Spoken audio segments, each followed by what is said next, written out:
Alors maintenant, on va voir les anecdotes sur cauchemar en maternelle et drôle de voisin. Donc tout d'abord, cauchemar en maternelle, c'est une parodie de cauchemar en cuisine, sauf que plutôt qu'il y ait de la cuisine, il y a des gamins en école maternelle. Alors du coup, et à part que pour autant, j'ai voulu faire en sorte qu'il y ait quand même à la base, une parodie de Philippe Etchebest, Philippe Etchepet, là qui faisait au départ cauchemar en cuisine.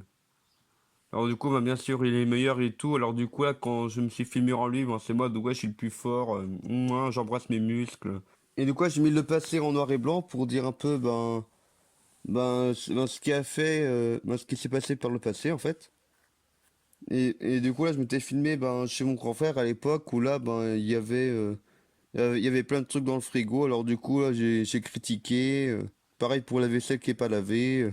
Et bien sûr, sur ce point-là, là, c'est pas branché l'appareil, hein. Alors, du coup, je risquais rien. Et puis là, je sais plus trop qu'est-ce que c'était comme feuille, mais en gros, c'était, dans le scénario, c'est pour faire genre, que c'est le document qui lui dit, qu'est-ce qu'il va faire maintenant plutôt que cauchemar en cuisine, que c'est cauchemar en maternelle. Et dire là, pour la séquence du titre, hein, en fait, là, quand on voit les poupées là qui sont balancées là, en fait, j'étais dans le même costume que Philippe et je te pète.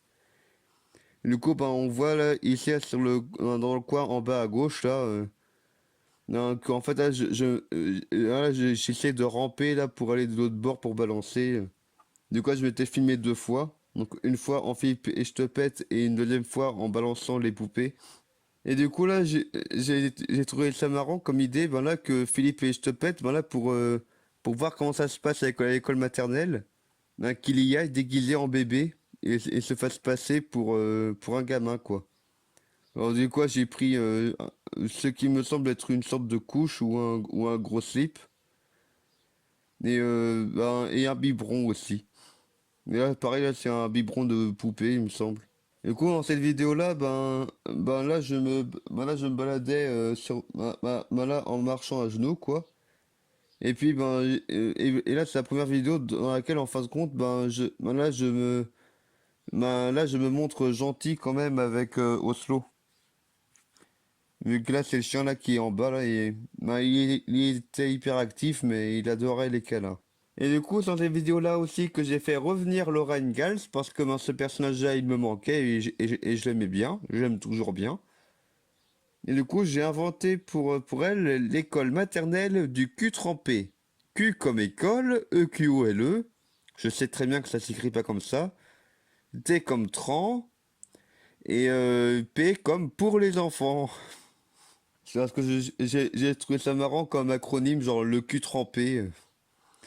Et du coup, là, sur les différentes scènes, je m'étais bien amusé là avec les poupées en leur faisant faire n'importe quoi. Et en fait, là, quand je dis que le dessin il est mal fait et tout, c'est un peu méchant parce qu'en fait, c'est un dessin qu'avait fait ma petite sœur. Parce que c'est vrai qu'elle n'a pas, c'est vrai qu'elle dessine pas aussi bien que moi, mais bon, il y a la différence d'âge, tout ça. Et puis là, j'ai aussi trouvé ça marrant, d'imaginer genre un bébé qui fume, quoi. Pour un peu montrer que c'est tellement la décadence. Et aussi, il y a une mise en abîme. Vu que là, vu que là, j'ai même filmé Laura Ingalls en train de regarder le clip de Yuki Montutu, qui était bien sûr déjà sur YouTube à l'époque. Et du coup, c'était là pour faire une connexion un peu avec les autres vidéos. Une petite connexion cachée, ce qui fait que ça se passe pas forcément dans le même univers, hein.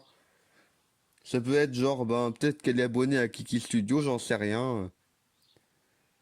C'est pour l'humour, faut pas trop se poser de questions. Et du coup, ouais, dans cette vidéo-là, dès qu'il y avait Osso, je le caressais, je me montrais gentil avec lui quand même. Et puis, ouais, je jouais aussi avec lui. Et aussi, et aussi, c'est la première fois que Laura Ingalls, ait fait une réflexion sur le fait que, des fois, on voit un peu sa moustache. Hein, parce que je me rase pas tout le temps, quoi. Et du coup, elle fait la blague de, ouais, même les femmes, elles peuvent avoir un peu de pilosité faciale. Et du coup là, bien sûr pour la cigarette du bébé, j'ai ressorti le paquet de cigarettes Cancero, les clopes des beaux gosses que j'ai créé pour réveillon de produits.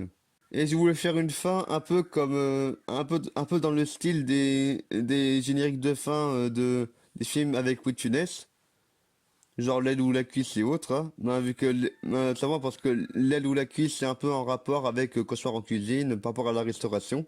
Et du coup, j'ai trouvé ça marrant à faire comme pose en mode, ben, on danse et hop, on arrête et avec un focus sur la tête du personnage. Alors maintenant, drôle de voisin.